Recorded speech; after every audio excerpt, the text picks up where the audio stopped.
Hello, everyone, and welcome to episode 2 of the Industrial Brief.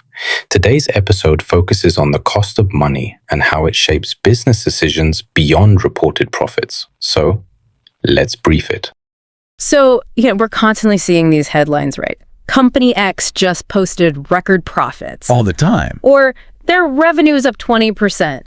And your first instinct, my first instinct, is to think, okay, that company is doing great. They're successful. Right. How could that be bad? Exactly. They're making money. And that right there is probably the ultimate business illusion. It's where most people get tripped up, even people who follow the markets pretty closely. Okay. Because making a profit, earning more than you spend, that's absolutely necessary. But it is not, and I mean not, sufficient for success. So there's something else going on. There's something hiding beneath the surface of every single business decision. A mandatory, non-negotiable price tag on every dollar a business uses. It's the real cost of just having that money. Okay, so let's unpack that for this deep dive. We're talking about something much bigger than just the interest rate you pay a bank. We're going after the true and often invisible cost of money. That's it. And our goal today is to really zero in on one single number. The number that represents the absolute minimum return a business has to achieve for any project to actually make sense. The minimum hurdle, as we're calling it. And that minimum hurdle is everything. It's the key to understanding if a company is actually creating value or just spinning its wheels. So what's the basic definition? The foundational idea is really simple. The cost of money is just the price you pay to use capital that isn't yours to keep. But here's the crucial part. If a company knows this true cost, knows its hurdle, and then invests in a project that earns less than that cost. Even if it makes a profit on paper. Even if it makes a profit on paper, they are fundamentally destroying value. They are systemically getting poorer. Wow. That completely reframes what profitability even means. You could be cash flow positive, but still be failing your investors. You're destroying their wealth slowly but surely. Okay, so let's start at the very beginning. Why? Fundamentally, why does money always have this price tag, even before a contract is signed? It boils down to two really inescapable factors. They're foundational to all of finance. You just can't get away from them. And what are they? The first one is a mix of time and risk. Simply put, $1 in your hand today is always more valuable than a promise of $1 a year from now. Right, because of inflation and just uncertainty. Exactly. There's the risk that you might not get paid back at all, or that the market just completely changes. That uncertainty has a price. Okay, so that's the classic idea. I need to be paid for waiting, and I need to be paid for taking a risk that I might lose my money. Precisely. That compensation is built right into the price of the money. And that brings us to the second factor, which is maybe a bit more subtle. It's opportunity cost. Think of a company's available capital as a limited pool, a finite supply of resources. Mm-hmm. If you use your money for Project A, let's say you build a huge new factory, that money is now gone. It's locked up. And it can't be used for Project B. It cannot be used for Project B, which might have been buying back your own stock or launching a new product.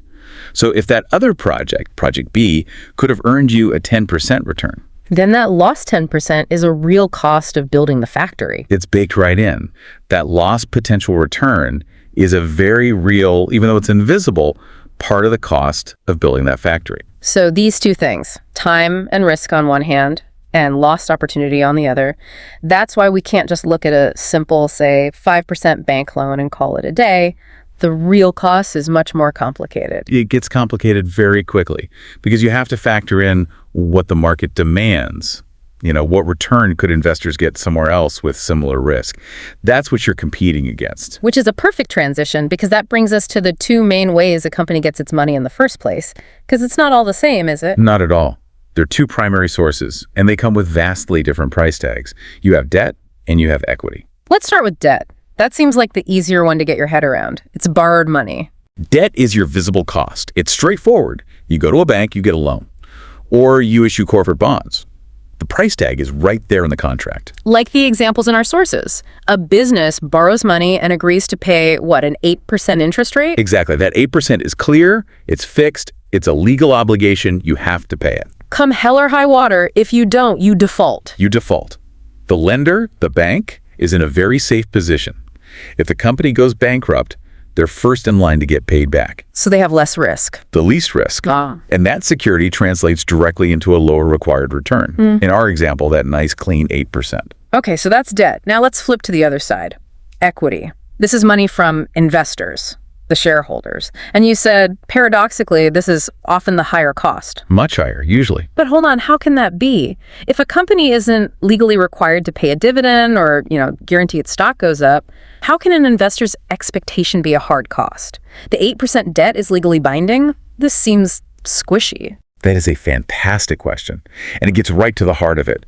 But it's not squishy at all, because that expectation dictates the entire market value of your company. How so? Think about who shareholders are.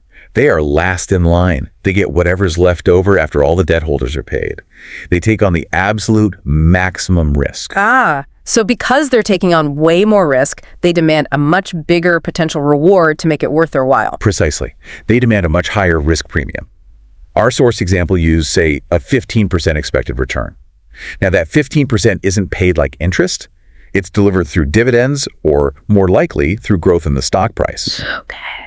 But if the company consistently fails to deliver something close to that 15% return, what do you think happens? The investors sell their stock. They sell. Absolutely. And when they sell, the stock price tanks. The company's value shrinks. And critically, it becomes way more expensive and difficult to raise any new money from investors in the future. So that expectation, that 15%, it might not be in a contract, but it is the real cost of keeping your investors happy and your company able to grow.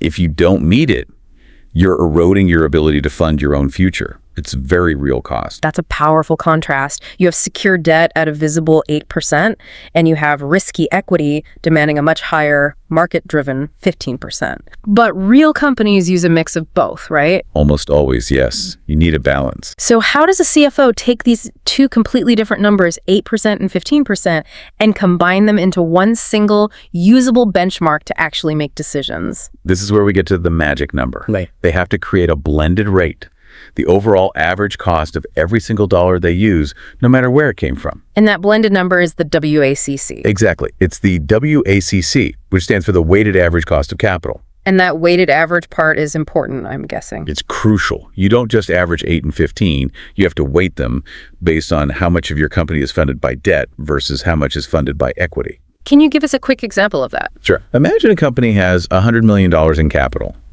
If, say, 40 million is from debt at 8% and 60 million is from equity at 15%, well, the 15% has a much bigger influence on the average, right? Because there's more of it. Right. 60% of the money is in that more expensive bucket. The WACC calculation synthesizes all of that into one single percentage. So the WACC is the final number. Let's say after all the math, the company's WACC comes out to be 12%. What does that number actually do? How is that the minimum hurdle we've been looking for? That 12% immediately becomes the benchmark, the line in the sand for every single investment decision the company makes. It tells management, your money isn't free. 12% is the price you pay just to keep the lights on and the investors happy. It's a cost of admission to the game. It's the cost of admission. So if your WACC is 12%, any new project you consider, a factory, an acquisition, anything, it must be projected to earn a return greater than 12%. And this is where it stops being theory and becomes, well, brutally important strategy. Let's use a really concrete example here. Our company has a WACC of 12%. They're looking at a new project. We'll call it Project Titan. And Project Titan looks great on the surface. They run the numbers and they project it'll generate a 9% return. A $9 million profit on a $100 million investment. Most people would look at that and say, $9 million in profit, let's do it. Go for it. We're making money. But the hidden truth is the money they use to fund that project is costing them 12%. So they're paying $12 million for the capital, but the project is only bringing in $9 million. Exactly. They are, without a doubt, destroying value. That 9% return doesn't even cover the rent on the money they used. The sources put it very starkly. That company is working hard just to get poorer. Wow. The owners would literally be better off if the company just gave them the money back and let them invest it somewhere else. 100%. They could get that required 12% somewhere else. This project is a net loss for them, even with the profit. So this transforms the definition of success. It's not about accounting profit. It's about economic profit, the return you generate minus the true cost of the capital you use to get it. That's the whole game. It creates that bright line. Any project above the WACC creates wealth. Anything below it destroys wealth. End of story. And that is why top CFOs live and die by that single number. That is a crucial takeaway. Okay, so to recap this deep dive really quickly. We started with the idea that money always has a cost defined by time, risk, and opportunity. Then we saw that this cost is broken down into two sources. You have the visible lower cost of debt, our 8% loan. And the hidden much higher cost of equity, the 15% expectation from shareholders. And those two are blended together using a weighted average to create the WACC. The weighted average cost of capital, which becomes that single mandatory minimum hurdle. And if your project returns 9%, but your hurdle is 12%, you're actually going backward. You're financially upside down, even if the accounting books show a profit. So here's a final thought to leave you with, and it connects this whole idea back to, well, everything a business does. Okay.